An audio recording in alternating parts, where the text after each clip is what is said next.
or preconditions in Istanbul on May 15th. As the Russian president said, the essence of this negotiation is, I quote, remove the root causes of the conflicts to establish a long-lasting and durable peace with a historical outlook in mind. We said many times the Russian side is prepared for serious negotiations. The Russian the delegation arrived to Istanbul and is prepared to serious work. Now, about what's going on in Ukraine, I mean the actions of the Kiev regime, just to understand what they are doing there while talking about ceasefire. In reality, they are doing what you are going to hear. The neo-Nazi regime of Zelensky did everything it could to prevent the celebrations of the 18th anniversary of victory in the Great Patriotic War in Ukraine. This war of the ancestors of the current citizens of Ukraine, it's their victory as well.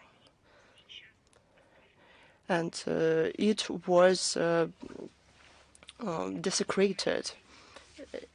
They did everything they could to cast a shadow on the celebrations, to this existential holiday for Ukraine.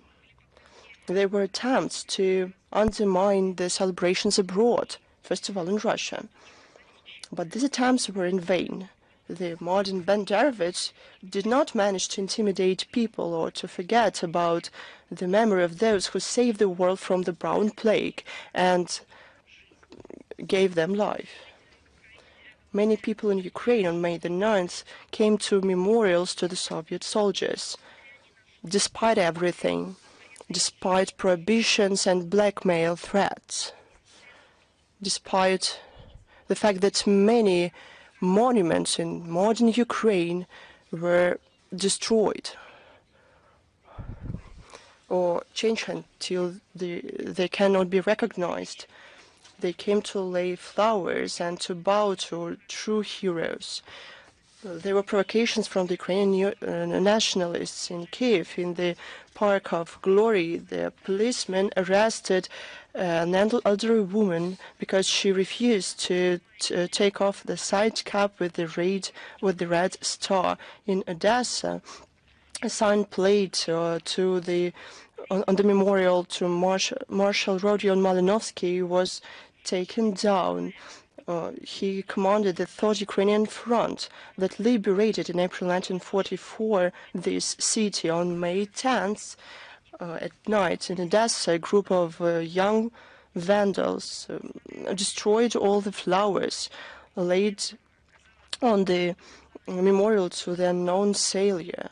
But the junta of Zelensky did not manage to do what they wanted. They couldn't break the will of people and did what they wanted while threatening people.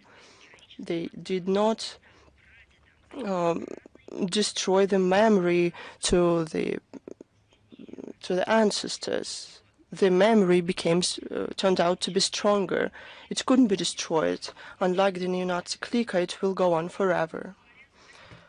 Let's see how the Kiev regime in general follows the ceasefire, as that they're talking about ceasefire all the time, but they just cynically ignored it. The president of Russia declared a 72-hour ceasefire dedicated to the 80th anniversary of victory over Nazism. According to Defense Ministry of Russia, there were 14,043 violations of ceasefire, more than 4,000 shellings from artillery, tanks and mortars, 62 attacks with MLRS, 9,918 drone attacks. There were 5 attempts to cross the Russian border in the Belgorod and Kursk regions. Over these 3 days, sacred for all of us, the Ukrainian aggression killed 6 people and wounded at least 17. This is the reality, not an illusion. This is the ceasefire demonstrated by the Kiev regime. Unfortunately, before and after the holiday, the Ukrainian militants continued terror against people in pre-border Russian regions. From May 6th through 13th, shellings, drones and mines killed 4 civilians, including volunteer Alexander Kelingeridze, who earlier saved about 400 people in the Kursk region. On May 7th, in the Khomatovka region, the Ukrainian militants launched drone attacks on the church of Dmitry Salunsky. On May 10th, in the village of Komunar, a drone harmed the memorial to the Soviet pilots. They made targeted strikes on civilian infrastructure. In the Belgrade region, Ukrainian Nazis targeted civilian facilities and vehicles. At least 10 civilians were wounded. On May 9th, a drone struck the building of the government of the Belgrade region in DPR. Because of the Banderovich strikes, 2 people were killed, at least 9 wounded, including 3 teenagers. 3 people on the Victory Day were harmed. A 16-year-old teenager were wounded in the village of Krynichne on May 12th. In the Kalininsky district of Gorlovka, a drone dropped an explosive, wounding a 14-year-old teenager. In Luhansk, on May 13, the Ukrainian forces attacked with drones an asphalt and concrete factory. They also targeted a team of rescuers arrived to the scene. 2 rescuers died, at least 15 wounded. On May the 7th, in the city of Lashki, a Ukrainian drone attacked an ambulance. A paramedic was wounded. Similar strike against ambulance was committed in the Victory Day in the village of Novosbryovka. On May 9th, 8 populated areas in the Kherson region were attacked. On May 6th, the Kiev regime, with kamikaze drones, damaged memorial to liberators. On the eve of the Victory Day in Kakhovka, the Russian security service arrested 3 Ukrainian people who planned to explode a bomb not far from the memorial T-34 tank. In the Bryansk region, there were also attacks against populated areas, including against a school in the village of Sapichi. They never stopped before harming children. It's their philosophy. As to their sponsored and curators, we saw all this get together in Kiev on May 10th of the European leaders of war, including President of France, Chancellor of Germany, Prime Ministers of Great Britain, Poland. It was presented as the presentation of the main representatives of the coalition of the willing. In words, they talk about unwavering support to the Zelensky regime, and in reality, they try to find a better way to implement their military intervention in Ukraine. They don't even hide this. the The main outcome of that meetup was issuing an ultimatum to Russia about its unconditional support of the 30-day ceasefire that will start on May 12th, in which the Kiev regime and its European patrons have decided to spontaneously declare. They have obviously forgot that at that moment when they thought about this step, the ceasefire introduced by Russia on the occasion of the 80th anniversary of victory hasn't expired. What were their threats again? They threatened to reinforce sanctions against our country, but they forgot that the language of ultimatums is unacceptable for our country. I remember that 80 years ago, they issued ultimatums to our country, and recently we have celebrated the victory over those who tried to speak with us by using force. And we are thankful to everyone who is still working and risking their life. The Russian courts continue to pass sentences on Ukrainian neo-Nazis and mercenaries for their war crimes and other crimes. The Ukrainian soldiers Lev Kirov, Ruslan Poltoratsky, and Andrei Vlasenko were sentenced to 17 years in prison. They hindered at gunpoint They used force and threatened with force against civilians who tried to evacuate from the Kursk region. Lev Kirov and Andrei Vlasenko also laid mines on the road. The Ukrainian terrorist Anton Tabaluk was sentenced to 16 years in prison. He intimidated the residents of the Kursk region and who took part in the illegal blockage of Sudzha. We have completed the investigations with regard to the Lithuanian national Valdas Bartkevičius.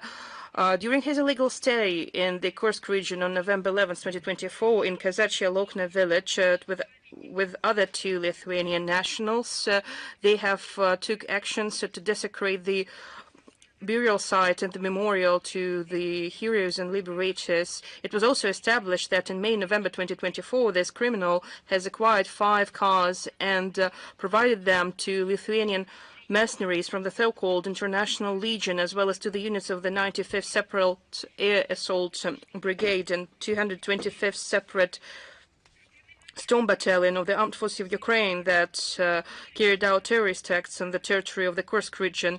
It's quite characteristic that in his public video address, Valdas Bartkevičius has expressed his approval to the act of terrorism in Crocus City Hall, and all the criminal records were submitted to court, and he was put on the international wanted list.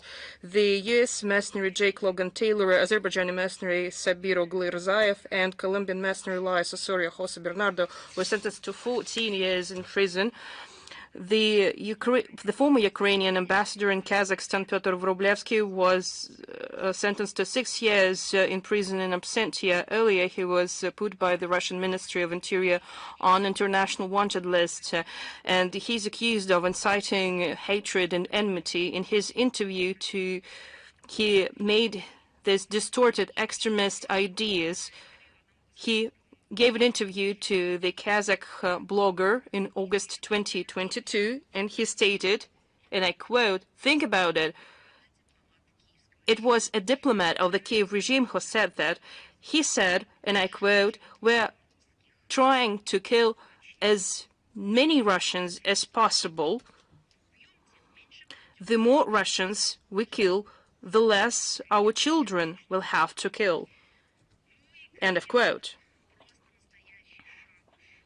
And the true Sabbath was organized in Lvov, and was organized by the participants of the Coalition of the Willing. Zelensky and its European patrons have sincerely tried to undermine, but as soon as they realized, they tried to cast a shadow on May 9th, when we celebrated the 80th anniversary of victory. Well, they have actually caused problems to themselves. What have they done? On May 9th, they have organized a shameful meeting in Lvov, and it was the meeting of EU foreign ministers, which was led by the high, but I should say low, representative of the EU on foreign affairs and security policy, Kaja Kallas. It was expected that they will publicly proclaim the establishment of the special tribunal on the Russian aggression, as they say, against Ukraine, but they decided not to do that, and they limited to words of supporting such a reckless scheme, and they preferred to do the usual thing, which is the discussion of providing the Kiev regime with further military assistance. In particular, Kaja Kallas pledged another 1 billion euros in the interests of the Ukrainian military-industrial complex and the expense of the EU nationals, because their opinion is not taken into account. The money will be used for the production of drones and missiles, and Brussels also plans to allocate another 900 million euros of revenues from the immobilized Russian assets, or I should say stolen Russian assets, and they are going to use it in the military needs of Ukraine. In the similar legal way, France plans to carry out the technical maintenance of Caesar howitzers earlier provided to Ukraine, and Germany plans to send 125 American long-range missiles ATACMS to Ukraine, as well as 100 interceptors PAC-3 for Patriot air defense systems. And militarization of Ukraine was high on the agenda of EU-Ukraine Second Defense Forum that took place in Brussels on May 12th. They even agreed to increase their interaction during production of weapons. Just imagine what their life could be if they implemented the Normandy format. They could allocate billions of funds for the development of Ukrainian regions that would be reintegrated back into Ukraine based on the Normandy agreements. They would build plants and factories. They will produce new cars. They will improve their education system. But that's wasn't in the plans of the collective West, but they just wanted to turn Ukraine into a silent tool of inflicting the strategic defeat on Russia. The EU has recently become the largest non-commercial investor, not in the development of Ukraine, but rather in the development of the Ukrainian military-industrial complex. But this military-industrial complex aims to kill the Ukrainian citizens. All of that is a convincing proof that the EU seeks to continue military actions and to escalate them. Brussels spare no expense and reduces its social expenditures and costs on other spheres. According to the recently published data, the EU total funding of the Zelensky regime since February 2022 is estimated at 147 billion euros. 50.3 billion euros were allocated in military assistance for Ukraine. And again, another bill on Ukraine that demonstrates that the Ukrainian leadership is still interested in continuing the bloodshed, and it is indicated by the plans declared by the deputy head of the office of the President of Ukraine, Irina Vereshchuk, to submit to the consideration of the Verkhovna Rada a bill that will provide systematic training for Ukrainian citizens how to act in the conditions of war, including education on territorial defense and civil resistance. This initiative is in fact a disguised general mobilization of the Ukrainian population to ensure a long-lasting war until the last Ukrainian. Well, given these bills and legislations, Kiev has no thoughts about reaching peace. That's why the special military operation is relevant. I understand that the situation in Ukraine is one of the main topics of our briefing, and we will go back to it, and let's discuss the situation in Moldova. The celebrations of the 80th anniversary of victory of the multinational Soviet people in the Great Patriotic War has revealed the ideological abyss between the Moldovan authorities and the deeply patriotic people of this country. In the lead up to this sacred holiday for Moldovans, official Chisinau continued its cynical and reckless fashion to take steps to rewrite the history of the Great Patriotic War. Just look at what they're doing. On April 29th, another cemetery of Romanian heroes was opened in Opich, Kaushan district. Probably these were poets of the 17th century or artists of the beginning of the 19th century. Who are those heroes? These are the heroes who fought in the Antonescu army and died in summer 1941 during the invasion by the Romanian German fascist troops in the Soviet Union. On the night of May 9th, unknown vandals have desecrated the memorial to the soldiers of the 161st Firearms Regiment of the 95th Moldovan Firearms Division in the Hinchersky district. And as earlier, the official authorities hasn't reacted to that in any possible way.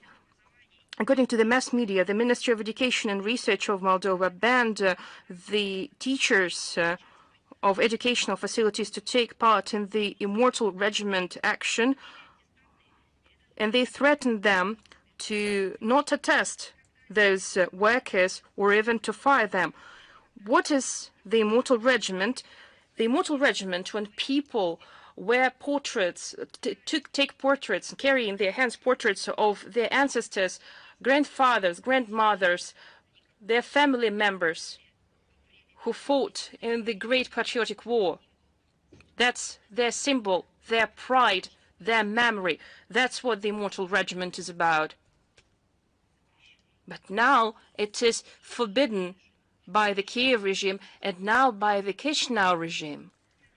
On May 5th, the Moldovan Ministry of Education has ordered that obliged all schools of the country to show on May 9th to the students from the 5th to the 12th years of studies the pseudo-documentary movie Siberia from Bones, which is fully permeated with the Russophobic ideology.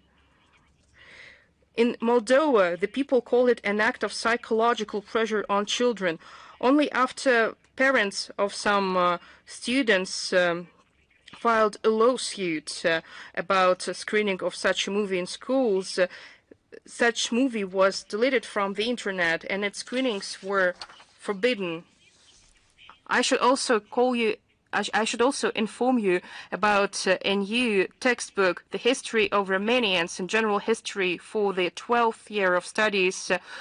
And when it was created, according to Moldovan specialists, they used various techniques of history falsifications that is practiced in Western countries, like the defeat of the fascist troops. Again, I'm talking about the textbook for the children in Moldova, and it says that the defeat of the fascist troops near Stalingrad is called, and I quote, a catastrophe. And I agree, it's a catastrophe. But it was a catastrophe for the Nazi troops. But the textbook says that it was just a catastrophe in general that could be avoided. And does it mention the siege of Leningrad? No, it doesn't mention it at all. These events and other events are estimated not on the basis of historical facts, but through the prism of subjective memorials of eyewitnesses, some woman from the liberated Berlin, who saw the Soviet soldiers as savages and thieves. The Moldovan authorities, again, refused the organizers to carry out massive events in the central square of Chisinau to celebrate the Day of Victory. Instead, they celebrated the Day of Europe, and they opened the European city presentation there. Well, that's some interesting treatment of Moldavians. They call them Romanians. They explain them that their language is a Romanian language and not a Moldovan language. And now they are building European cities there, and they're refusing Moldovans, but they cannot refuse them just based on the law of physics, because Moldova is situated in Europe and has always been situated there. What European cities are we talking about? Because Moldova is a European country. It's a part of the European civilization. But now they are going to build cities, they're going to invent something else, introducing some other aspects in their life, just ignoring the fact that what lies after that is just the abyss. But despite the attempts of the Moldovan authorities, there were huge ceremonies and celebrations that were dedicated to the 80th anniversary of Great Victory. These were unprecedented celebrations.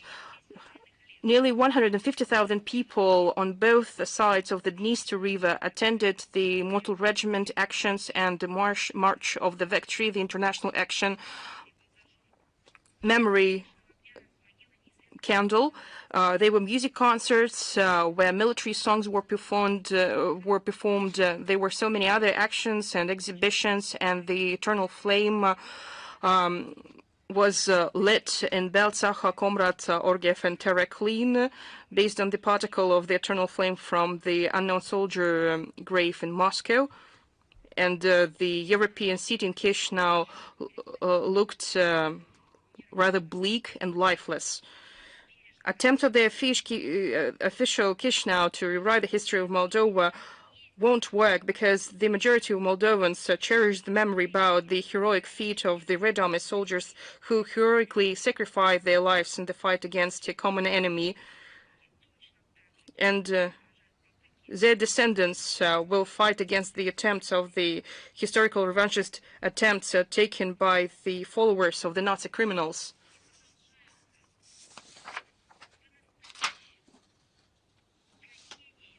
The persecutions against those in Moldova who are not afraid to speak their mind on the historical truth continue. On May 12th, the Chisinau court has extended the house arrest for the head of Gagauzia, Yelena Gutsul. On what ground have they done that? They call themselves a democratic country, and according to the current leadership, they seek to increase democratization in their country. But again, they take action against political opponents and political figures who were legitimately chosen by their people. They organize persecutions against them. The defense of Yevgenia Gutsul is going to challenge that decision, and it shows that they are not guided by the interests of their country, but it is a question what country Maia Sandu views as its own, and they act at the instigation of their Western handlers. On May 4th, Mette Frederiksen, who spoke on the 80th anniversary of the liberation of Denmark, stated the words that distort the historical truth. I repeat, it was said by Prime Minister of Denmark, while in May 1945, the whole country was in the ceremonious euphoria.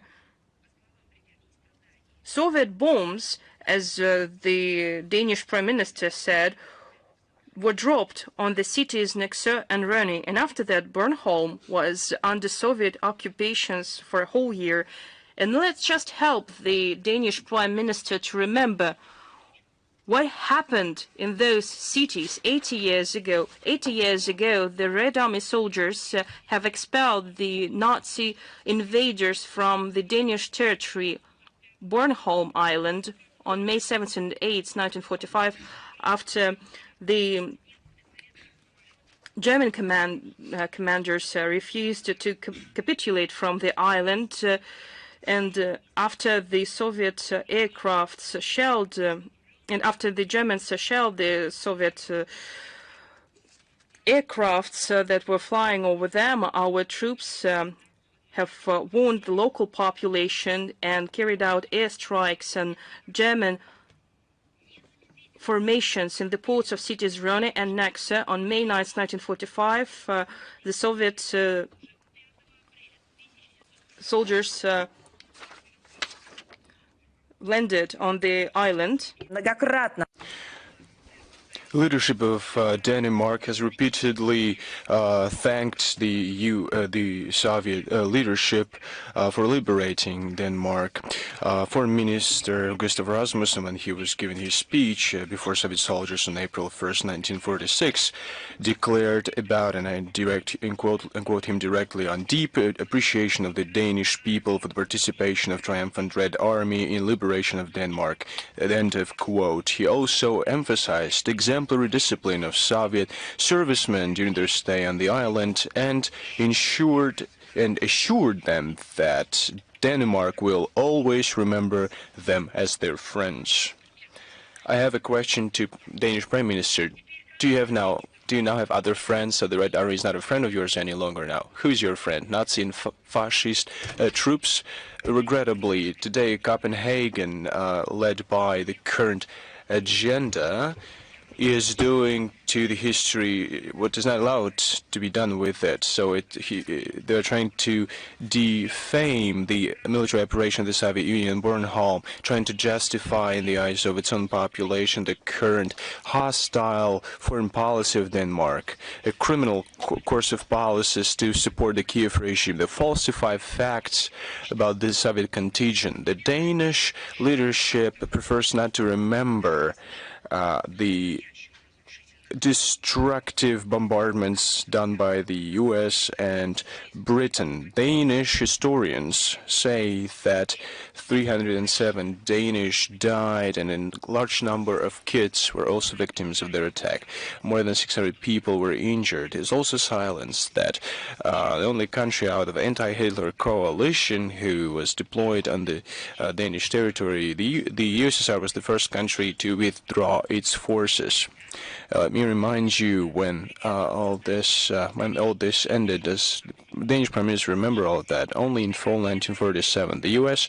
is still deployed in the Danish territory, but neither London nor Washington, for some reason, is not called occupying forces by Mette Frederiksen. He's just afraid. I know that. In the context of liberation by the USSR Bornholm, we'd like to emphasize the following fact, namely the negligence by Copenhagen of obligations to administer Bornholm, and I quote it, without any participation of foreign troops. This was enshrined in a note by the Danish side addressed to the government of the USSR and happened on March 8, 1946. This disregard, this negligence is now manifested in the conduct on the island of provocative military exercise with the participation of the US. We consider such actions by the Danish authorities as the ones countering their own assurances on the inadmissibility of foreign military activity on Bornholm, and the ones that create threats for security, for Russian security in the Baltic region. Now, over to Latvia. It's not news to anyone. One of the despicable episodes covered by media the other day, I'm going to tell you about that. The leadership of the Latvian town of Ogre. And please be patient, because you just have to bear what I'm going to tell you. The leadership of the Latvian town of Ogre installed at the entrance of the Art and History Museum granite steps. Well, what would think? What about it? Well, we need steps to enter the building. We have to enter the building somehow, but there is one detail. Those were manufactured from fragments of monuments to Soviet soldiers that were demolished. So where do these stairs lead. They lead to a museum which exhibits a blood-stained uniform allegedly belonging to a serviceman who died in the zone of a special military operation. According to reports, it could be turned over to the Latvian neo-Nazis by single-minded individuals of the Kiev fascist junta. If these facts are confirmed, so they are subject to the Russian criminal legislation. So, such actions of the administration of this end-time museum were condemned even in local academic and public circles. They call the exhibition of the uniform unacceptable, said that it's not according to the ethical code of the International Council of Museums and the 1949 Geneva Conventions. One should say that even earlier on the streets of this city, people saw posters depicting soldiers of the Latvian Legion Waffen SS. They were manufactured with the consent of the head of municipality of the town of Ogra. Maybe the OSCE and UNESCO should be concerned about it. It's about museums, it's about neo-Nazism. In this context, it would be right to remember that in April 2025, Latvian prosecutor's office declared by the termination of a criminal case initiated in 2006 against Gerbert Cukurs. So who is that person? He is to be Gabsturmführer of SS and a member of the Arise Commando.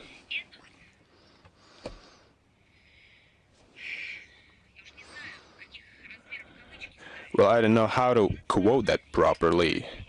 This quote-unquote national hero of Latvia during the Second World War commanded mass executions of civilians, including killings of over 30,000 of Jews.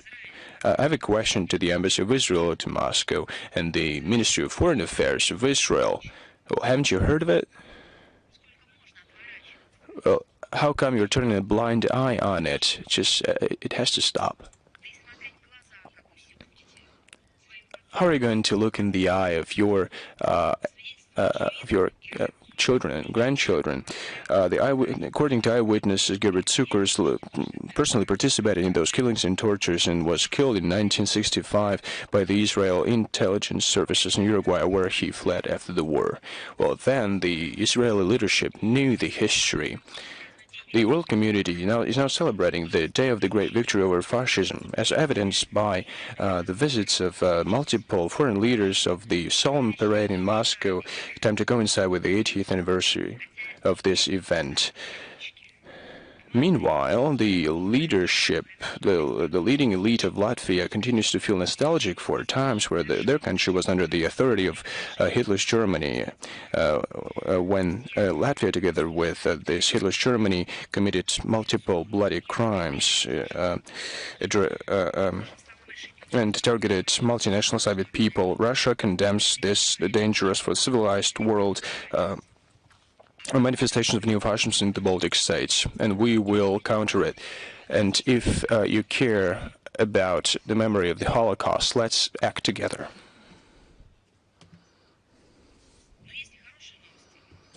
We have good news as well. On May 8th, during the official visit of President Xi Jinping to Moscow, Ministers of Foreign Affairs of Russia and China signed a joint declaration to further strengthen cooperation to maintain the prestige of international law. This declaration reflects joint views of our countries and international law, the trajectory of its development, challenges that we're facing. Russia and China reaffirm their commitment to the UN Charter and principles of international law in all their entirety and interconnectedness. Both countries, Russia and China, intend to together defend world order based on international law and principles of international law. Moscow and Beijing decisively condemn unilateral coercive measures, meaning sanctions, violating international law. We also favor the inviolability of immunity of states and their dignitaries' stability. It's the key of stable interstate relations. We have agreed to not help third countries in their malafide attempts to persecute Chinese and Russian citizens. The declaration also contains provisions on arms control, non-proliferation of mass destruction weapons, combating climate change, plastic pollution, using of ICTs and AI. During the 80th anniversary of the victory in the Great Patriotic War, when we formed the basics of fair world order, Russia and China call upon all countries to cooperate to promote fair and equitable international relations. On May 15th, today, we celebrate the 33rd anniversary of the STO, Russia, Armenia, Belarus, Kazakhstan, Kyrgyzstan. We have experience. It's one of the key elements of the forming architecture of fair, equitable, and indivisible architecture in Eurasia. Measures are taken to develop the potential of the organization further. Foreign policy coordination is developed. Practical cooperation to combat terrorism and extremism is being developed. Counter-narcotics initiatives, transboundary crime, illegal migration are being countered. We progressively develop new areas of cooperation in biological security and safety. Our priority is the preservation of sacred memory of the victory that many people escaped their lives for. Leaders of all countries and organizations participated in solemn events, attempts to coincide with the 80th anniversary of the victory in the Great Patriotic War. One of the key tasks is to increase the combat readiness, also based on the experience of the armed forces of the Russian Federation. The exercises will be held in Kazakhstan, Kyrgyzstan, and Tajikistan. The peace contingent is now being developed, and now we see new conditions to contribute to UN peace initiatives. The CSTO is ready to cooperate with international cooperations in areas of mutual interest, including as an observer organization and partner organizations.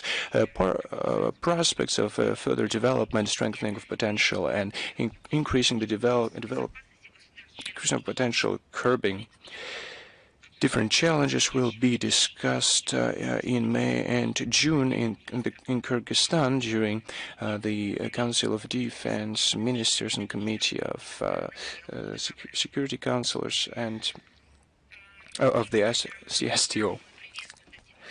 We welcome the agreement to de-escalate the conflict between Islamabad and Delhi, and we hope that this normalization of the situation will be durable and long-standing. We see a very important condition to ensure a stable and long-lasting peace in the region, and we hope that the parties involved will exercise restraint and will not allow any further escalation. Russia has progressively favored the resumption of a dialogue and an increase of level of dialogue between the two countries. We call upon both countries to settle their differences through diplomatic and political means on the bilateral basis. Regrettably, we see a very difficult situation in Tripoli. One of the leaders of Western Libyan groupings was killed while the situation was escalated. The law enforcement agencies and different formations, we saw clashes between them, including in the area of international airport. People were killed and injured, and anti-government individuals were detained.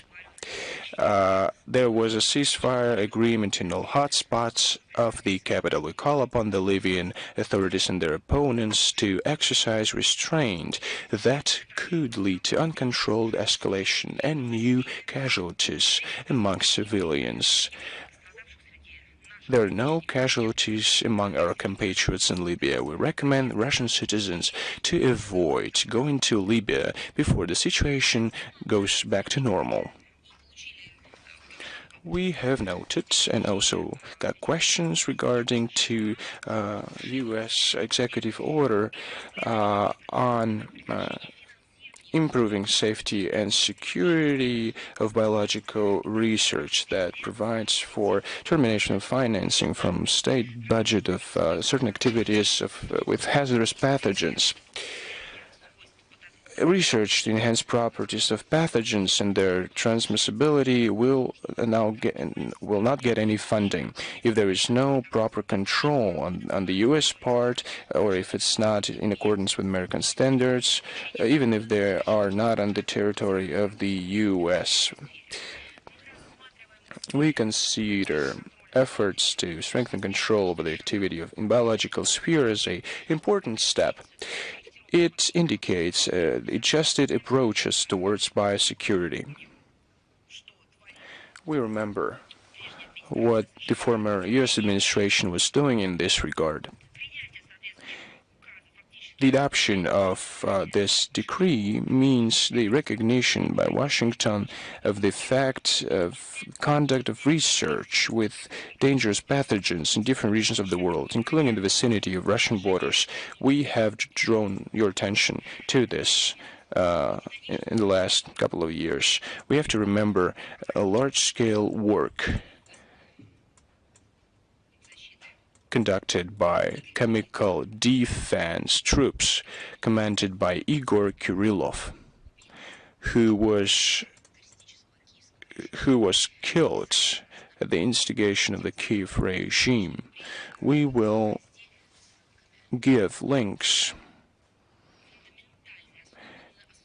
to his fundamental briefings based on facts and data.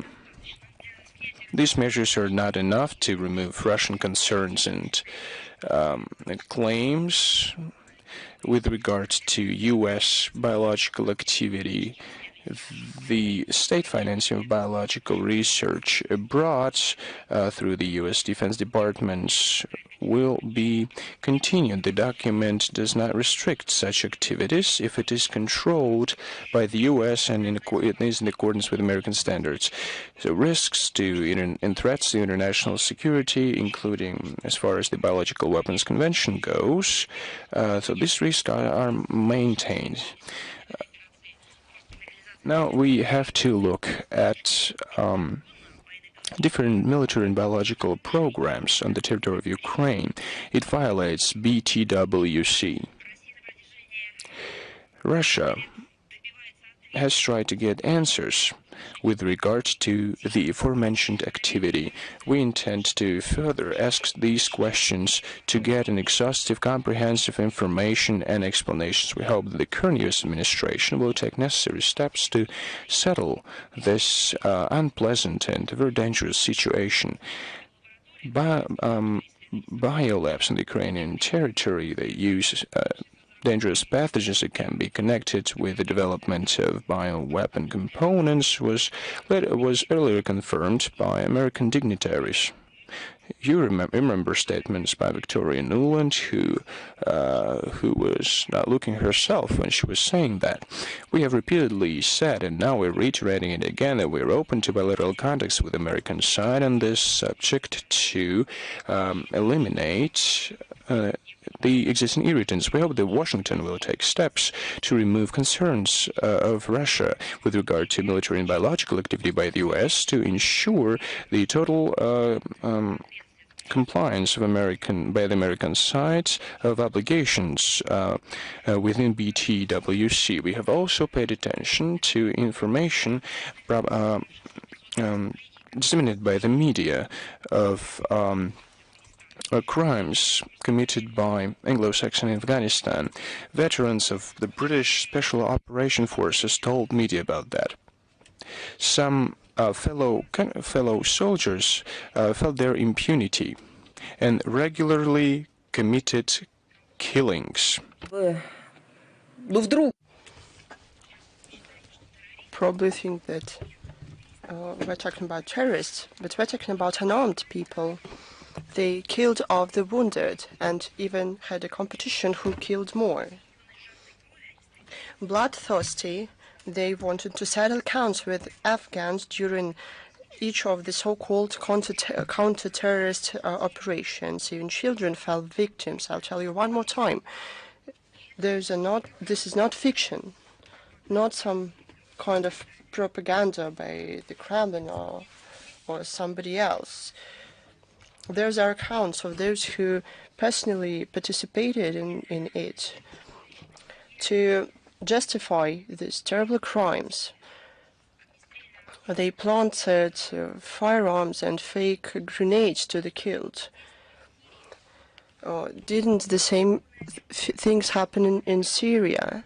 They used false reports about the operations to avoid investigations. The Afghan authorities draw attention of the then British Prime Minister David Cameron to the killings of civilians by the soldiers of the UK.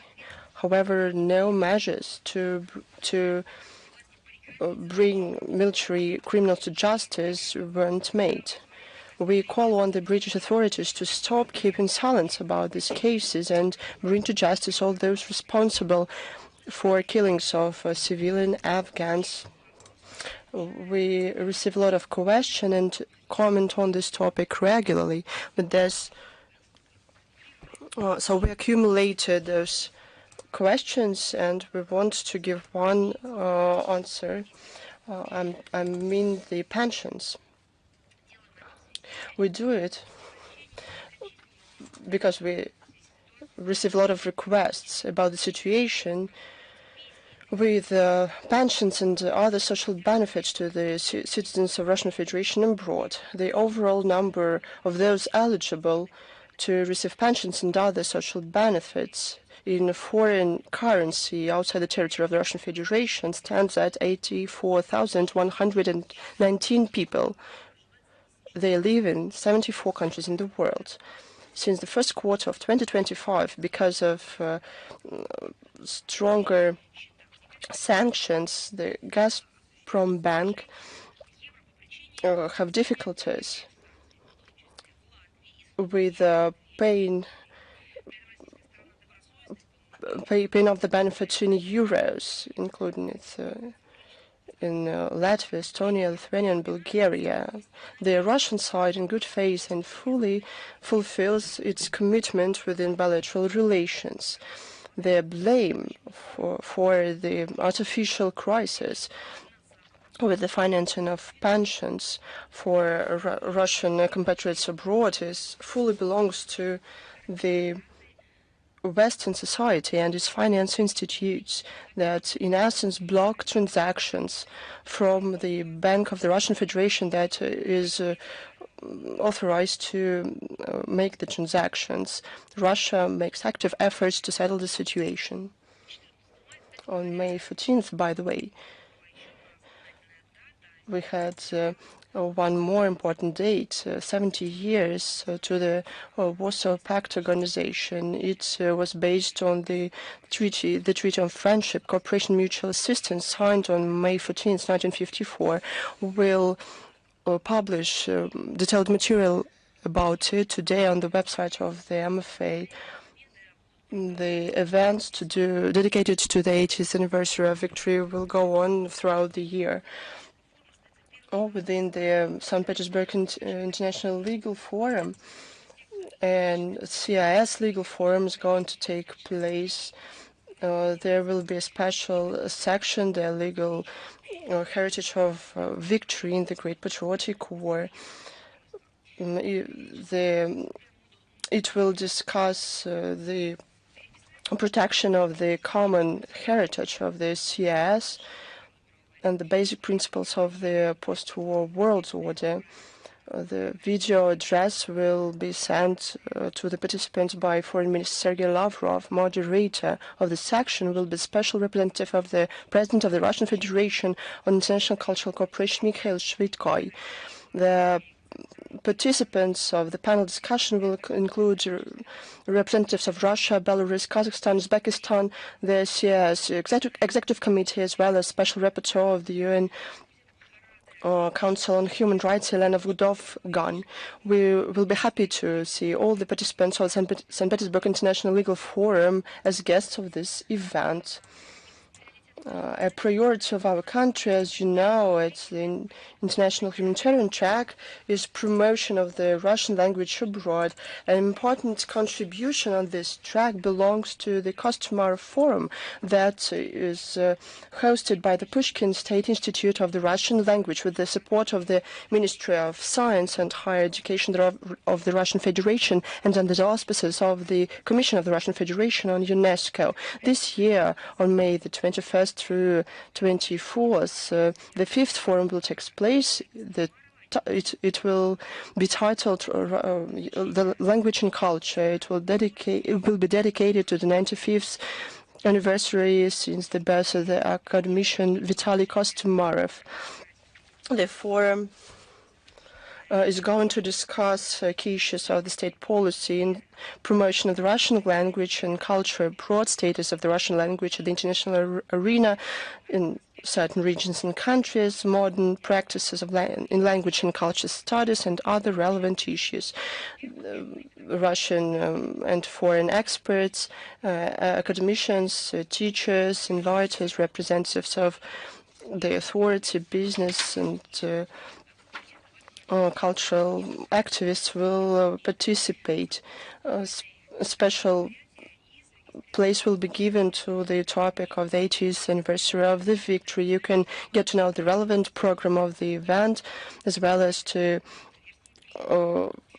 file for participation on the website of the forum. One more important event. On May 26th through 30th, Moscow is going to host the 42nd plenary week of the Eurasian Group on Combating Money Laundering and Financing of Terrorism. The group includes 9 countries, 17 more countries, and 24 international regional organizations have observer status. The cooperation is based on principles of equality, mutual respect, and mutual account of interests. Throughout its work, this group has shaped an effective model and partnership that ensure transparency over the financial flows to identify and minimize risks in anti-laundering sphere. The participants include the representatives of the government of the Russian Federation, the Council of Federation of the Federal Assembly of the Russian Federation, Rosinform monitoring, relevant ministries and agencies from Russia and from member states and other observer countries and organizations. In 2024-2025, under the Russian presidency in the group, the measures are realized to strengthen interaction with FATF and other similar international organizations aimed at forming aligned approaches to education and covering events on the Eurasian region. We invite all Russian and foreign journalists to cover this event.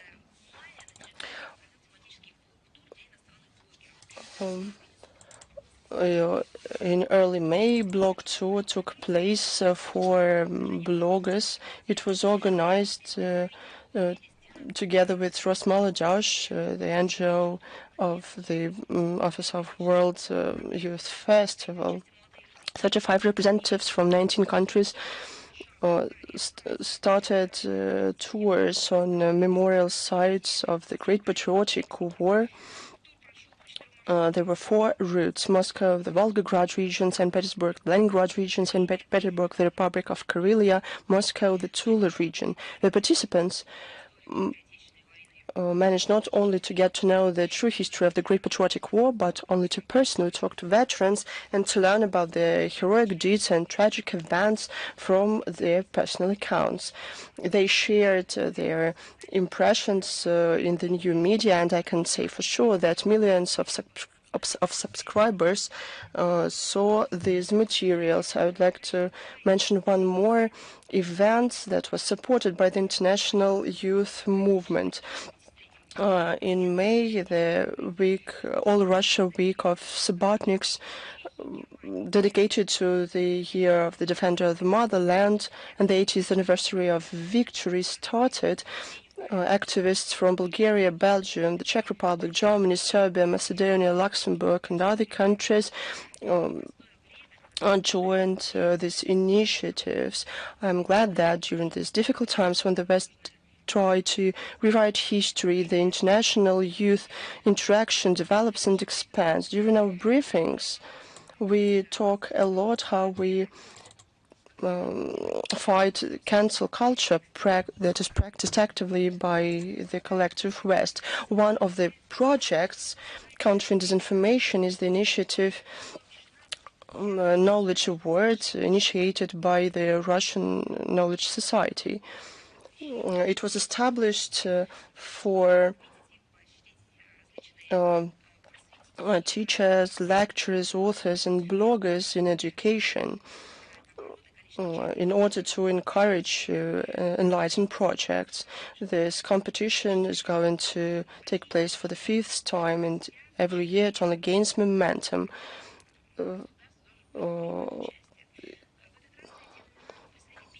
This time, representatives of 56 countries from almost all the continents are going to participate.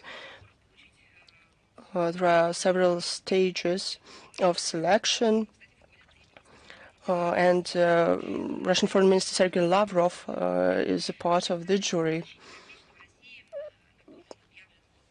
Especially for the year of the Defender of the Motherland in Russia, that declared in 2025 by President of Russia Vladimir Putin, the nomination for contribution to the preserving the memory of the heroic deeds of the defenders of the motherland was established.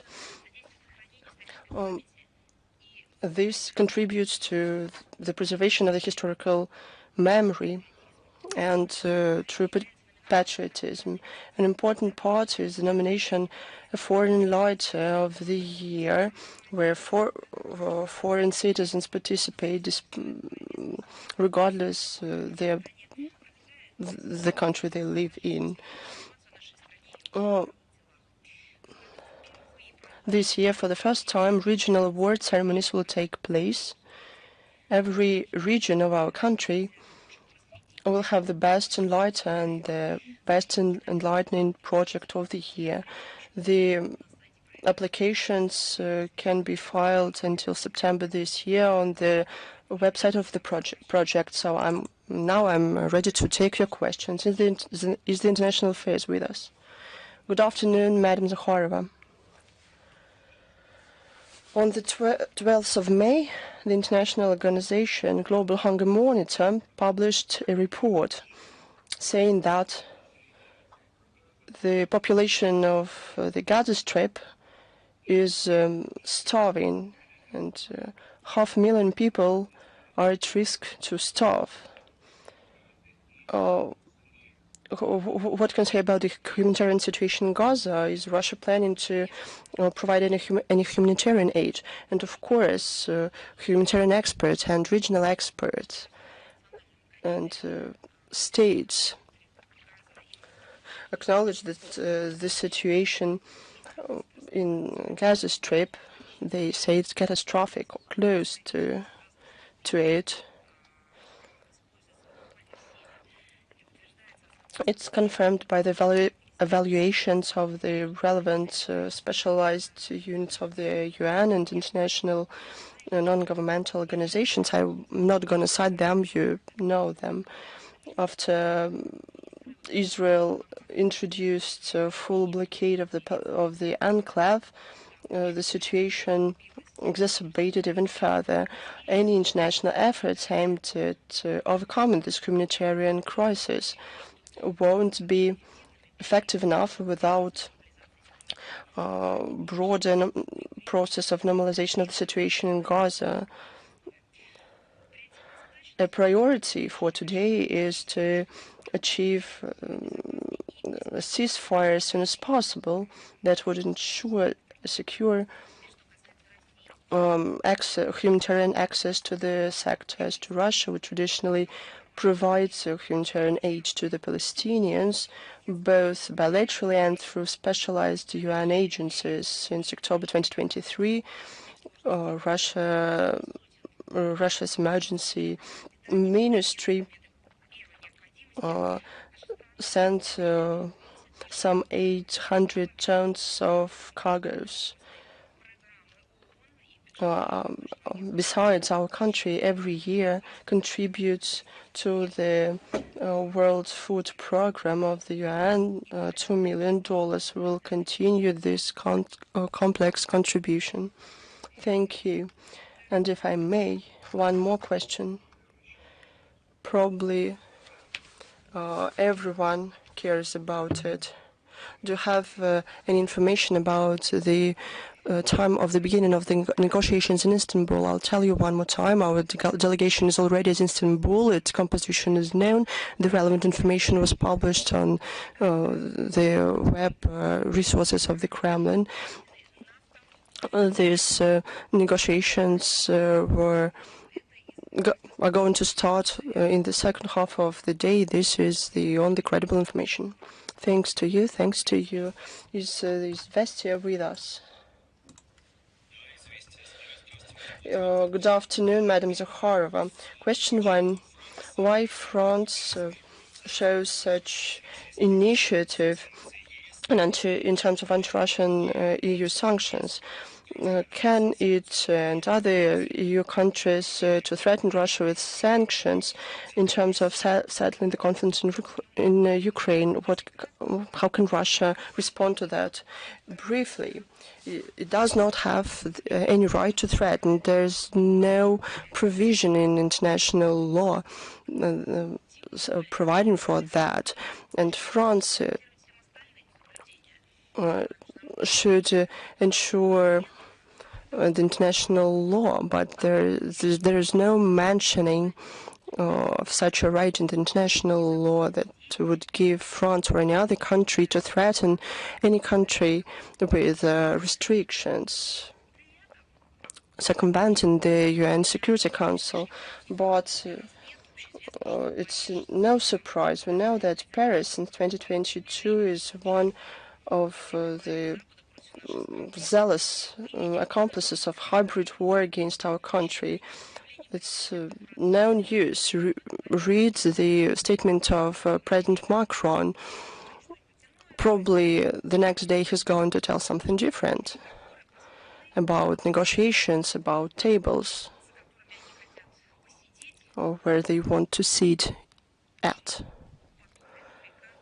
But then the narratives go back to the previous route. But then they start blackmail and to give ultimatums. But the French de facto lead the party of war.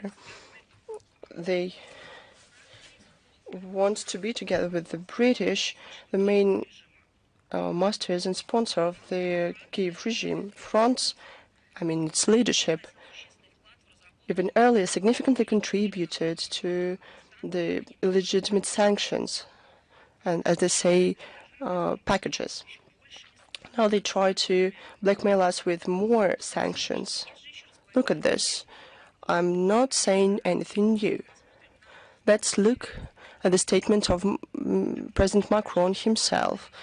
In his address to the nation, he said that he doesn't mean a subtle ceasefire. Now they call for unconditional ceasefire.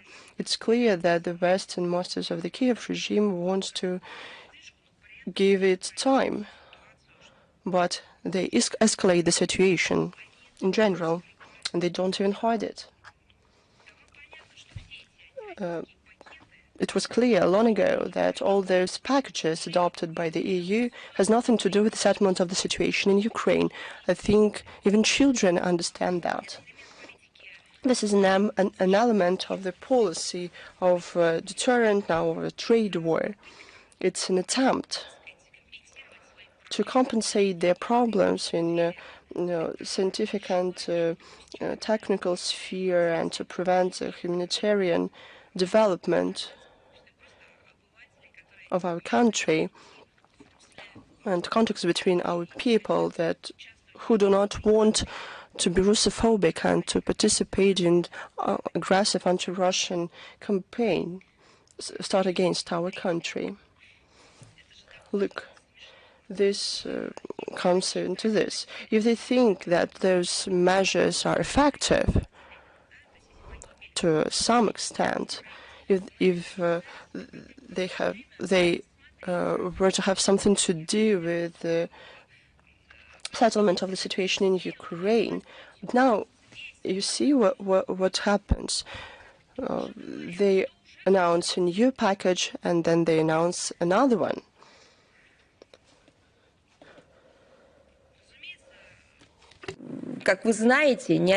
As you know, none of these packages won't be left without the corresponding response of the Russian Federation, which will take into account interests of our country and our people. I repeat, these measures will be taken in response to their actions and will continue to do so in the future. And to finish my answer to your question, speaking about the French nationals, attempts by anyone to speak with Russia in the language of threats, blackmail, ultimatums, or even to use derogatory terms in the conversation with us, all these attempts are futile. I'm not even saying that they are illegal because they do not observe any law, but these attempts, again, and I repeat it, are futile.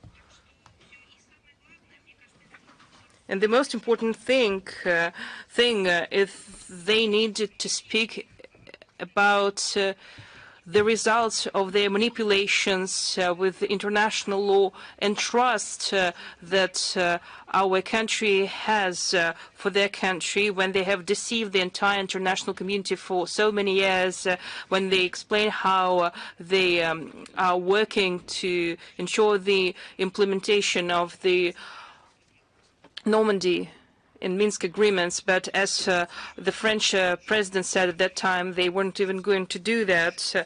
Thank you, Ms. Zakharova. We spoke about that, but we would like to speak about it again. The coalition of the willing pressed Russia to stop hostilities on May 12th.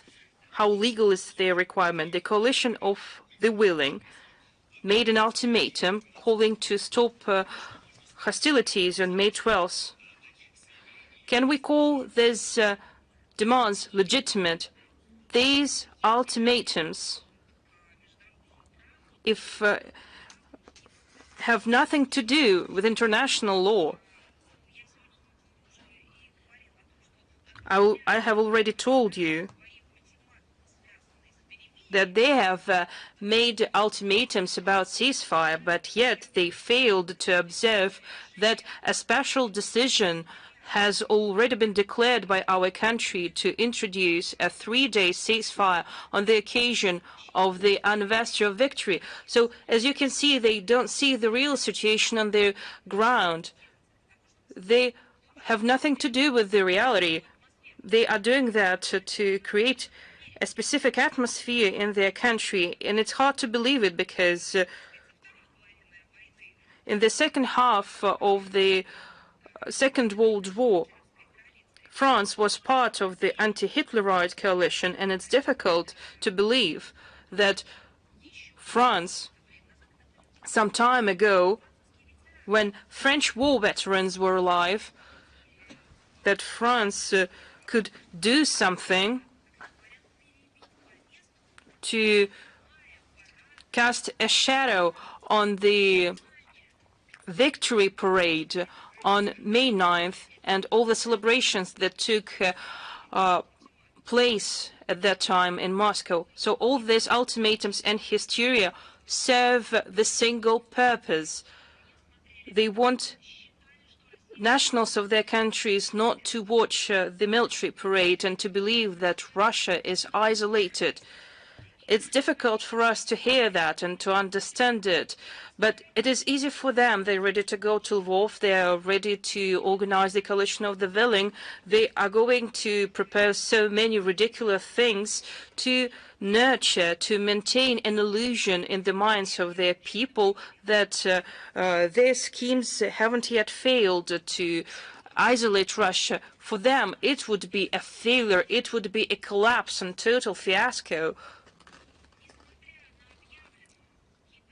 Despite the hybrid warfare launched against our people, rewriting of history, dismantlement of war memorials, threats against our citizens, and the trade war launched by the West against our country is still developing. It's celebrating the anniversary of victory.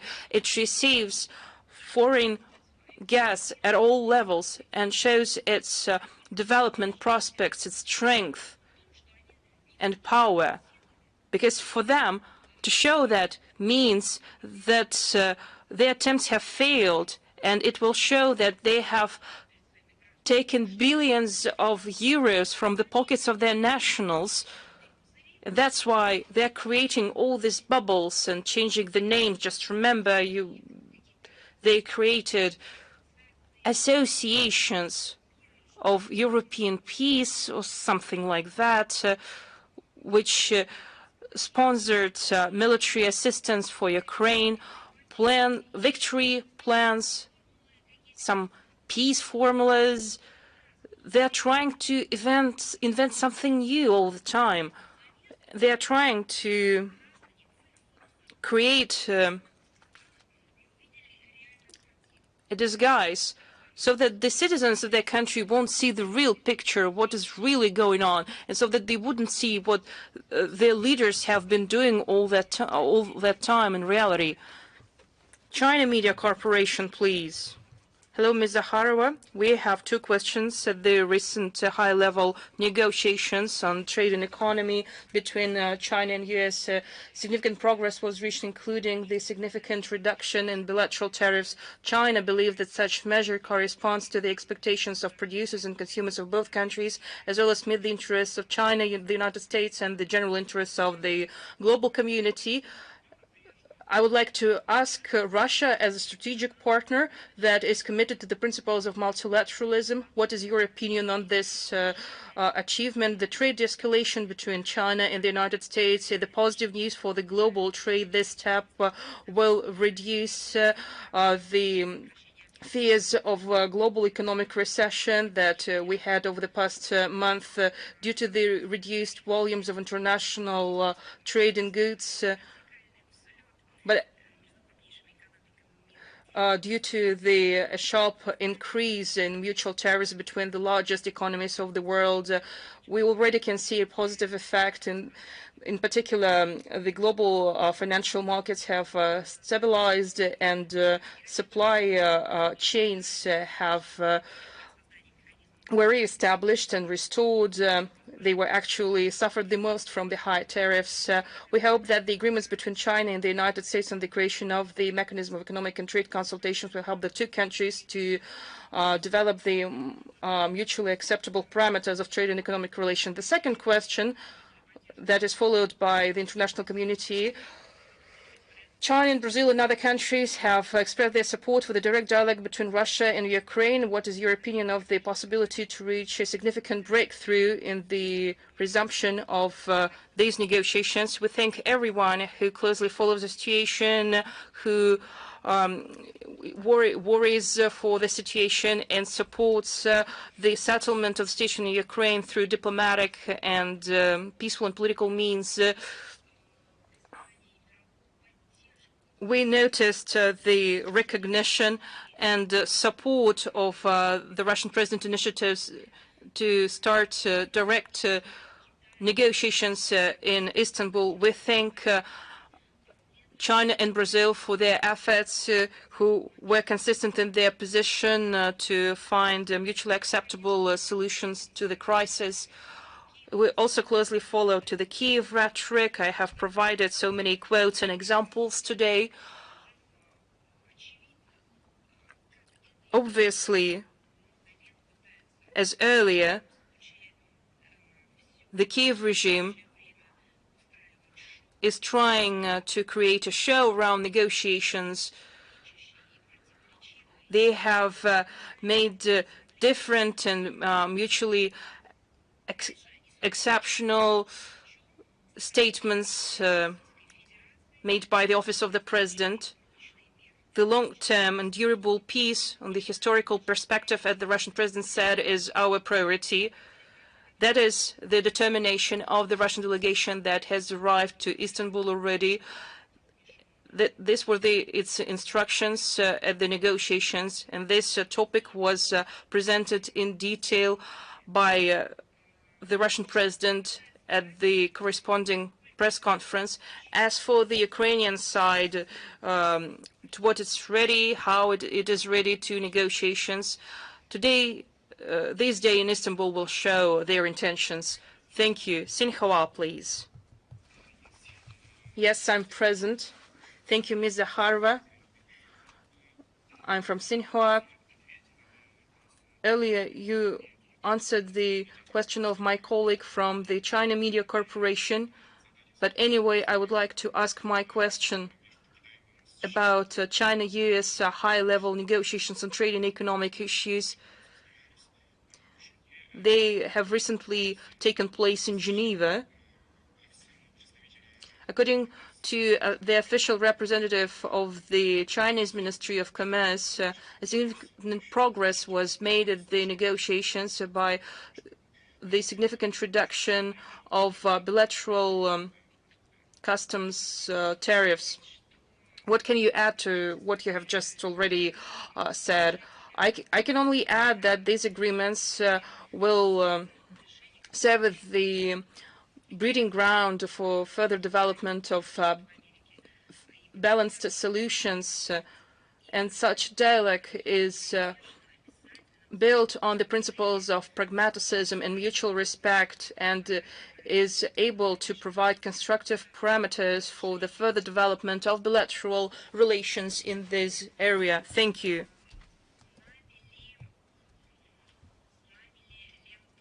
Lenta.ru, please. Thank you. We have two questions for you. I'll start from the first question. Germany has expressed its desire to be present at the possible negotiations in Istanbul, and the same option is being considered by the US President Donald Trump. What is the Russian position on the presence of Western leaders at the Russia-Ukraine negotiations? Well, let's speak about Germany, because as for the statement of the American president, I didn't see it, but I saw the statement made by the German officials. Statement made by German, French and British officials have a contrast sharply with what they actually do. They want to have a seat at the negotiating table. After that, they are talking about the settlement of the crisis, but at the same time, they continue to provide the Kiev regime with military assistance. They provide unrealistic sums of money for Kiev by disregarding the economic situation of their countries. They condone all monstrous neo-Nazi solutions of the Kiev regime, not only just to suppress the rights, but to destroy the human rights on the territory of Ukraine. That's the reality. And given that reality, how can they lay claims on the seat at the negotiating table? And when they make statements to be involved in the political and diplomatic steps, they should correspond to their real actions. But if their words don't correspond to what they're actually doing, it's strange that adults are making such statements. But just the situation says for itself.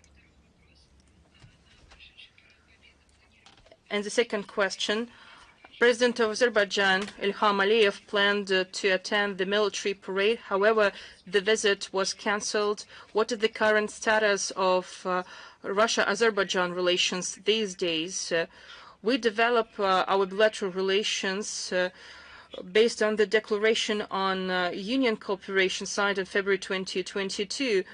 Our side is determined to consistently realize the potential of this document that is key for bilateral relations, as well as for addressing all matters that might arise in a mutually beneficial and mutually respectful basis.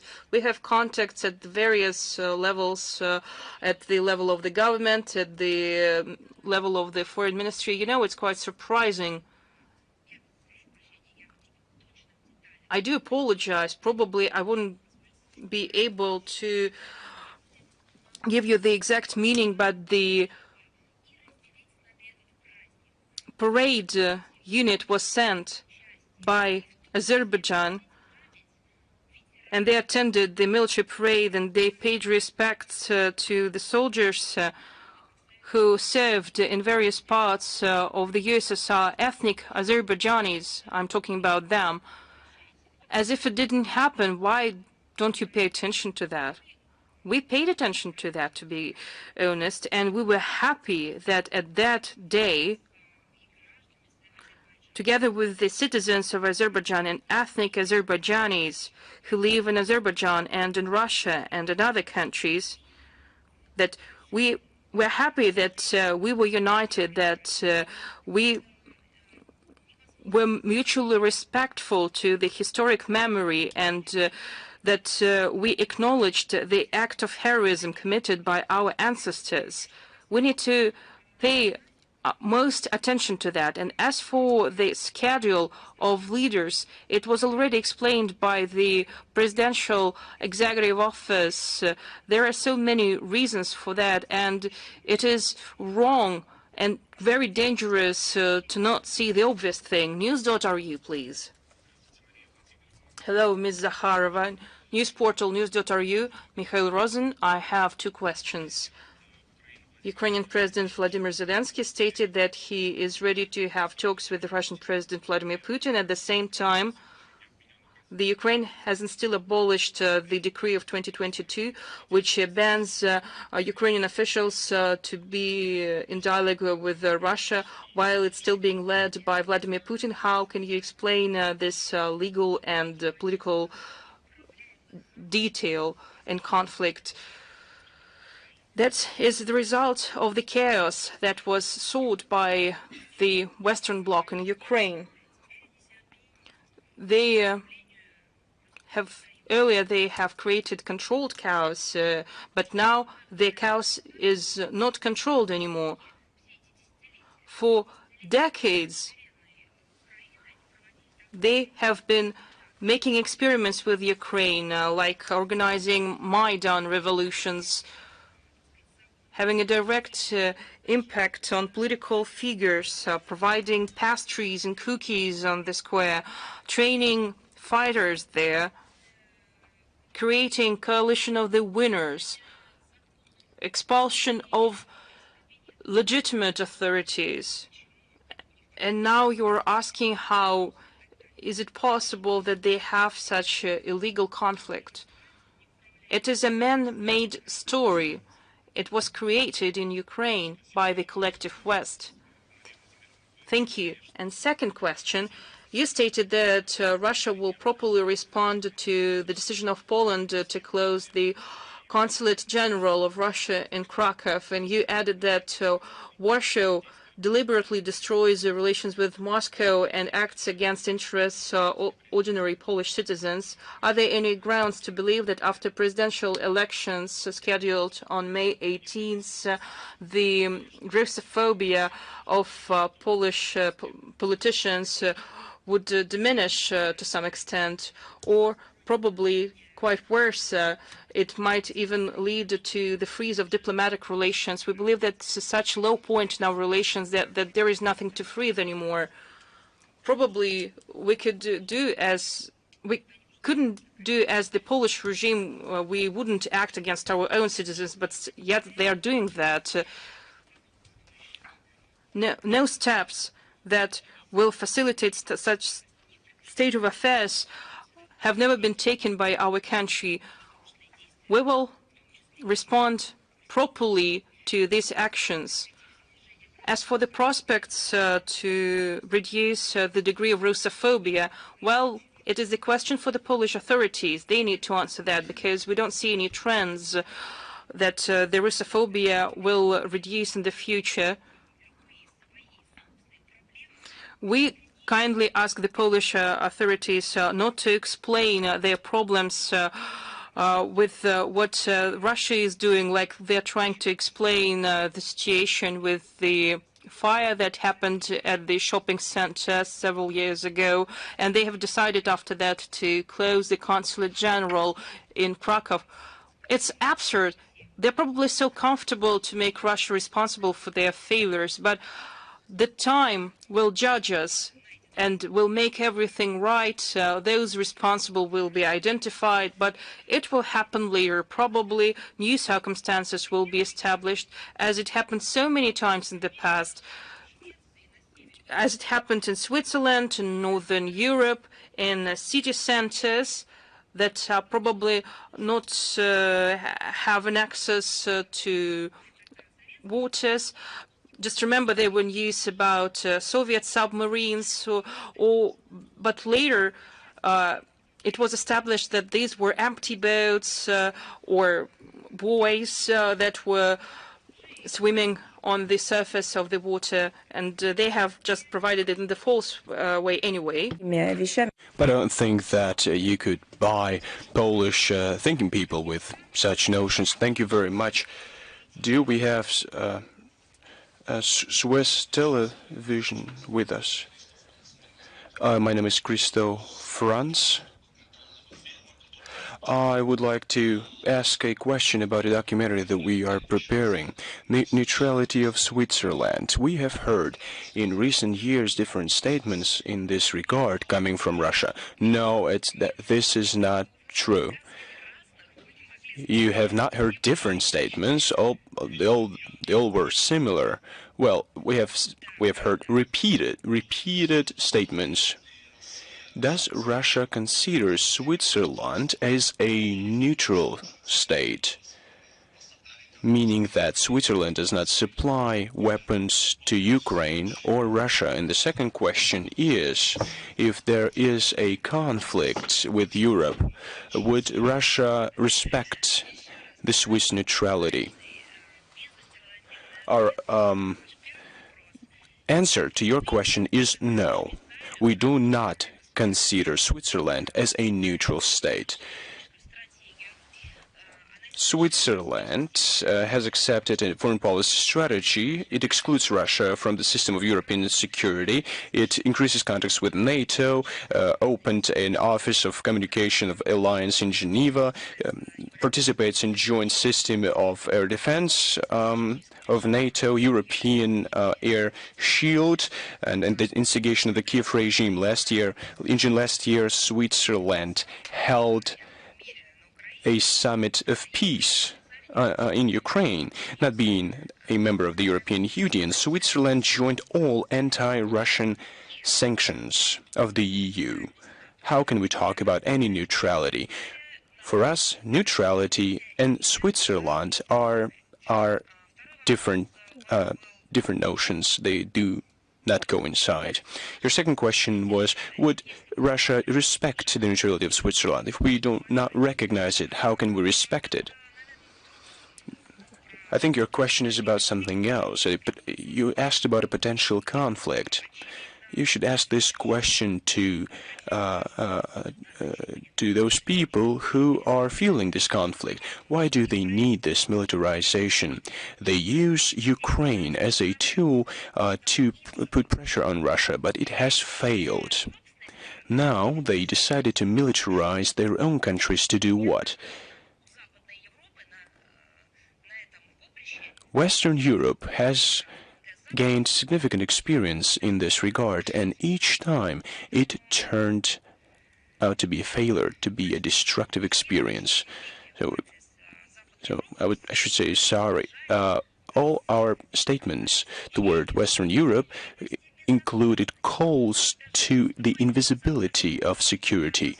We've always wanted to build this security on the basis of collective approaches, worked in the OSCE, and we worked with NATO in different formats and did our utmost. But every time our proposals were rejected, nobody listened to us. They rejected all our suggestions. So what we're talking about? Can I ask you one more question? Yes, of course. Do you have militarization process in Russia? Well, hostilities are being waged. Well, we have to be ready to deflect them every time. UAVs target civilians, terrorist attacks take place, and we strengthen the existing formats and areas to defend ourselves. This is evident and stands to reason.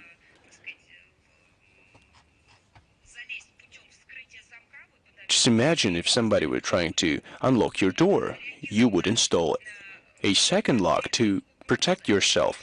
We respond to concrete threats. We see how many armaments are being delivered to Ukraine, and the amount of money that had been allocated to Ukraine so that they conduct terrorist attacks. So, of course, we increase our combat readiness to be able to face them effectively. We did not used to do that. We developed along this track as anyone else, but now we take into account the situation on the grounds. But now we see NATO and the European Union taking certain steps, so we have to react. And you have to accept the reality. Two countries that have not been members of NATO and who are in the vicinity of our country became members of NATO.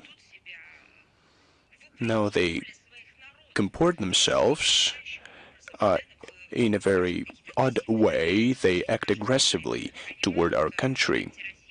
They adopt anti-Russian sanctions. This is a new factor in this formula. Nobody tries to hide it, to hide the fact that they want to inflict a strategic defeat on Russia. This is a factor in the decision-making process. What our European countries led by, we don't know. They made up this Russian threat, and they reinforce this myth themselves. They help it dominate in the mindset of their own peoples. Thank you very much for your answers. Thank you. Do we have Ukraina.ru with us?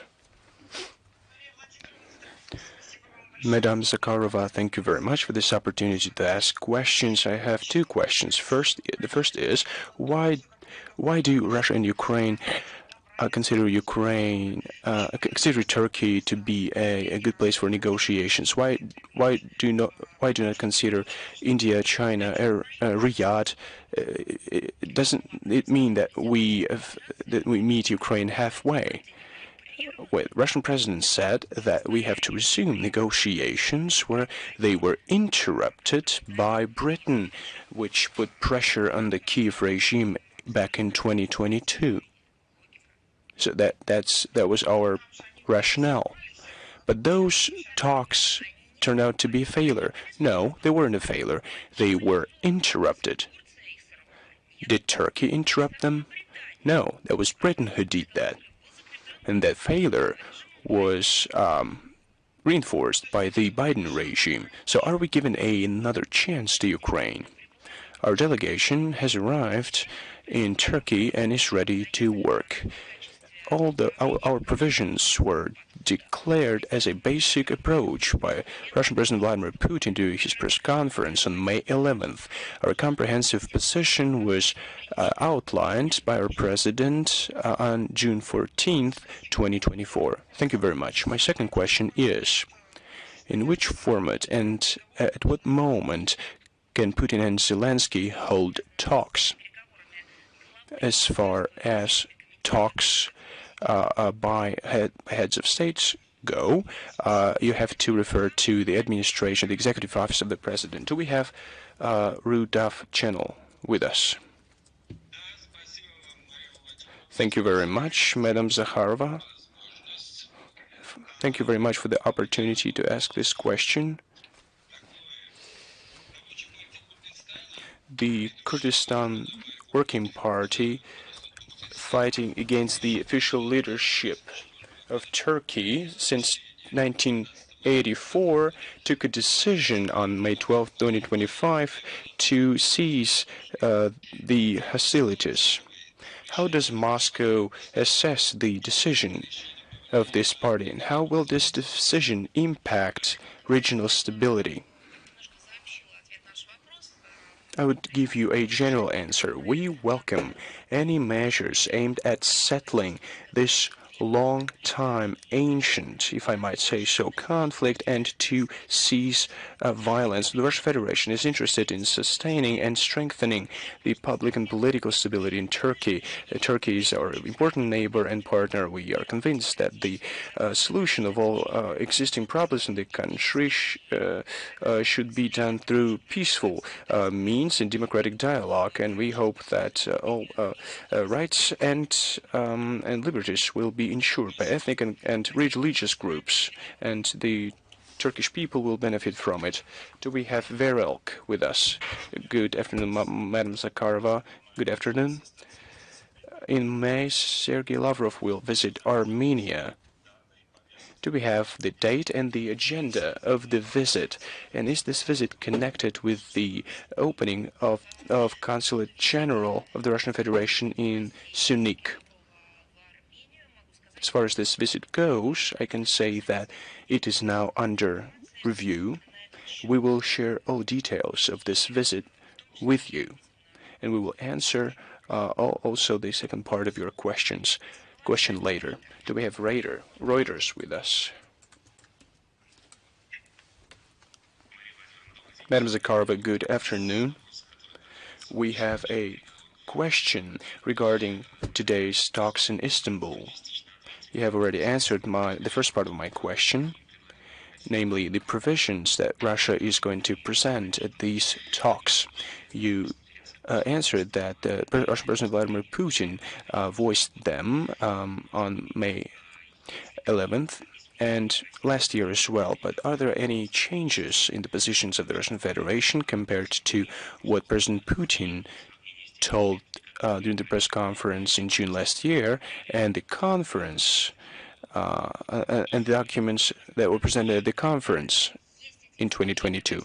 Let me answer your question. Yes, there are changes in our positions, and they are reflected in accordance with the changes on the ground. We just got a report from the Ministry of Defense of the Russian Federation. The Russian army liberated the settlements of Novoalexandrovka and Torska in the DPR. So these are changes on the ground that you're talking about. But I'm concerned about a different issue. Your wonderful agency, very professional one, always puts forward the question of human rights. We have talked for decades with you about different hotspots and conflicts. Why haven't you voiced this concern? Our president, our foreign minister have talked about it at length.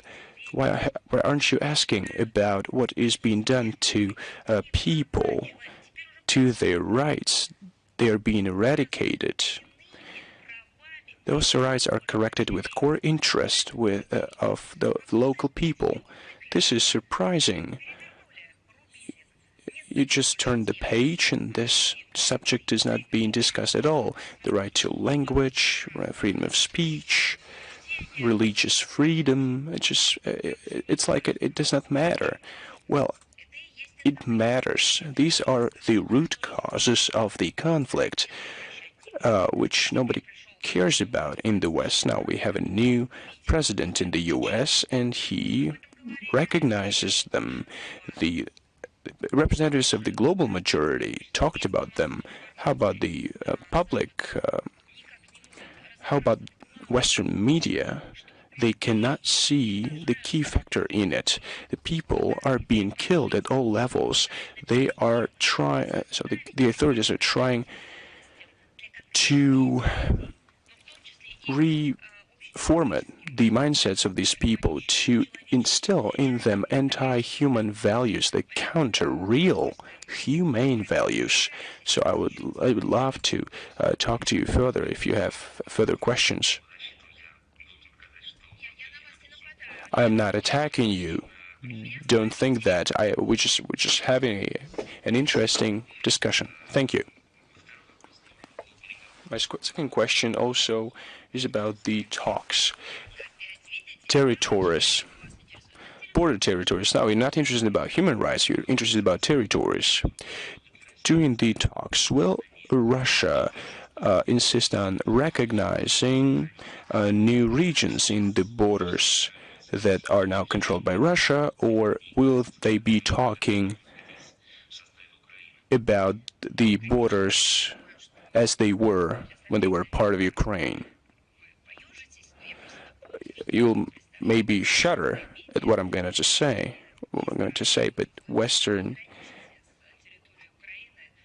well, you are now bordering on Ukraine, so that you should be so much concerned about it. But if you must know, if it is your priority concern, you want to understand the links between the talks and the borders, I would like to remind you of a quote by Foreign Minister Lavrov, September 28th. That happened. It was on the sidelines of the UN General Assembly in New York, and he said the following: in April 2022, in Istanbul, there was an agreement between Russian and Ukrainian negotiators, and he said if that had been implemented, Ukraine would retain parts of Donbass. But each time, he added, when negotiations fail, Ukraine gets smaller and smaller. Everybody should remember this quote. Everybody who is trying to find the links between the talks and the size of areas. Do we have News Fran with us? Hello? I just have one question. European Union is going to spend 9 million euros in the coming week using frozen Russian assets. They also plan to allocate 1 billion euros to manufacture UAVs and missiles in Ukraine. So my question is that an unscrupulous cynicism? Is it an act of provocation? Maybe the EU has large economic problems, so that they have to use Russian assets. Well, let me interrupt you. I'm just now following the news, and Zelensky called the level of the delegation, the Russian delegation in Istanbul, a fake one. We have presidential aide, deputy prime minister, deputy foreign minister. Well, who is using words like that? Fake. A clown who has no education, referring to people who have academic degrees, who have deserved recognition, who are professional. So he is calling them fake. Who is he? On what grounds is he calling them that way? He used information technology and money to come to power. How can he have any doubts in anyone's professional capacity? He does not have any right to say things like that about high professionals. Our delegation of negotiators, as it was declared,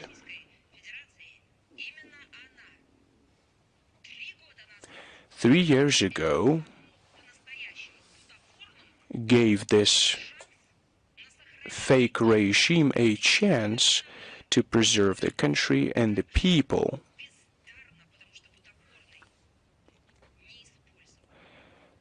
It was the chance that was not used by the Kiev regime at that time. I'm sorry, but, well, I just had to say that. I wanted to ask you about the intention of the European Union to spend 900 million euros using Russian frozen assets to supply the Ukrainian regime with weapons and additional 1 billion euros to manufacture UAVs and missiles. Is that an act of cynicism, provocation, or do they have just large economic problems so they're just stealing Russian assets? It's all that you've mentioned, their economy, their development, their hypocrisy. Of course, it's hypocrisy. They're favoring peace in word, but indeed they are continuing to fuel the conflict, knowing that the supply of arms to Ukraine is a factor that can maintain the lives of Ukrainian people. But they continue to do that anyway, and they propose new initiatives on this track. They give them information, and especially cynical. It looks against the backdrop of the efforts by world leaders to propose an initiative to hold peace talks.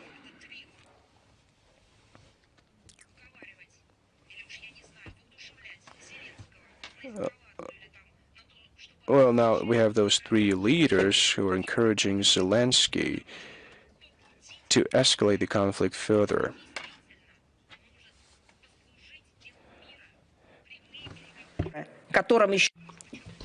I'll tell you one more time, the Russian delegation that is in Istanbul is prepared for these negotiations.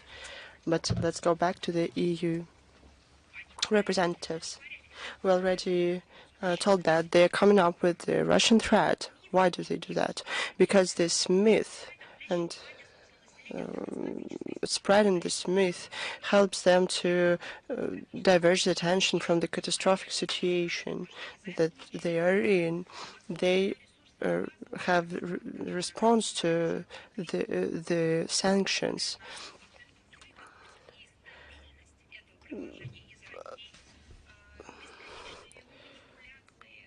We see manipulations on all the tracks with in economy, finance.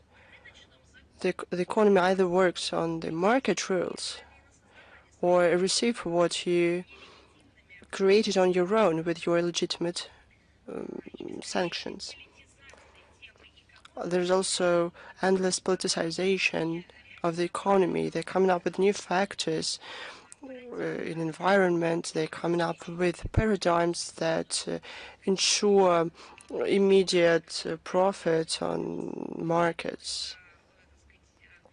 They're not looking for new ways of energy, new types of energy, more green ones, but they use this topic for immediate profits.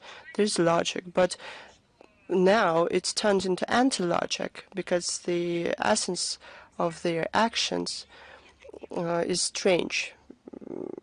It's clear why they do that, but it's difficult really to grasp. President of Russia recently gave a characteristic to this. The EU has a lot of problems. They are provoked by their illogical, stupid actions and unfriendly policy in terms of Russia. They leave off loans more and more. Now, President Trump came and he deals with the situation that President Biden left it, and he said that he had to save the U.S. In the same situation, the EU representatives have. They maintain the myth about the Russian threat, the so-called Russian threat, and they try to get into the pockets of their citizens. Now they resort to stealing, but for some countries it was a norm even before that. They steal from Venezuela, Lebanon, from many other countries, or some operators or certain structures.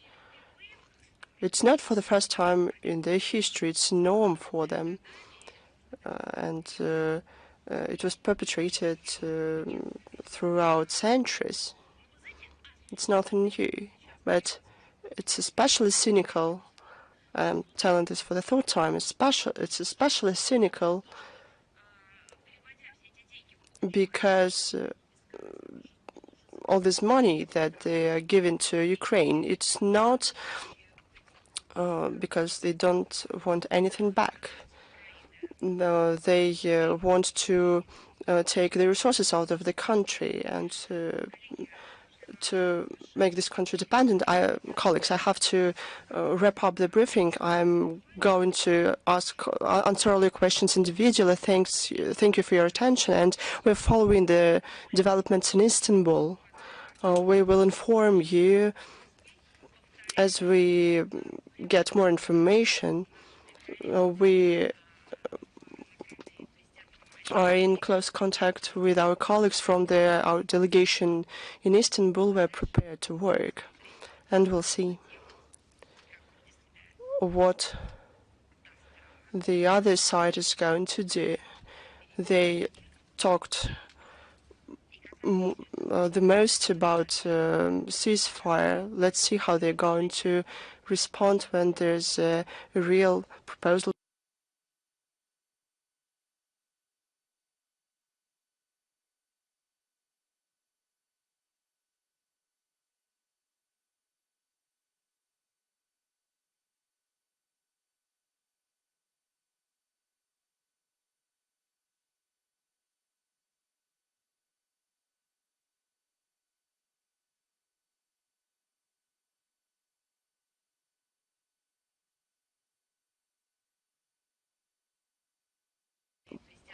Are in close contact with our colleagues from our delegation in Istanbul. We're prepared to work, and we'll see what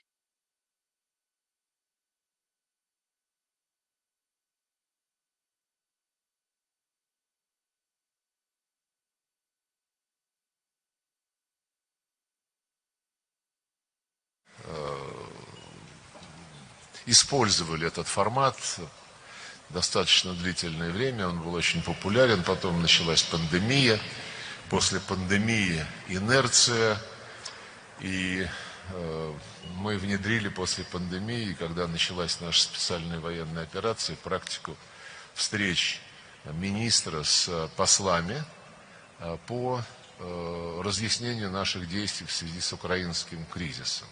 Таких встреч уже состоялось около 8, по-моему. Очередная планируется в самое ближайшее время. Но я очень рад, что теперь мы возобновляем полноценную работу дипломатического клуба, которая будет посвящена рассмотрению всех интересующих вас проблем, в том числе с подключением нашего экспертного сообщества, академической науки, деятелей культуры, искусства, ну и, конечно, представителей российских регионов. Я очень рад видеть здесь Глеба Сергеевича Никитина, губернатора Нижегородской области, который много внимания уделяет внешним факторам развития своего региона, укрепления связей в контексте нашей внешнеполитической линии. Мы заинтересованы также в том, чтобы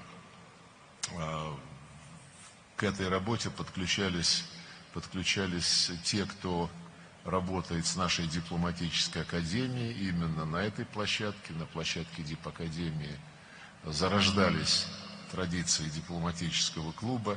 И, конечно, хотел бы поблагодарить исполняющего обязанности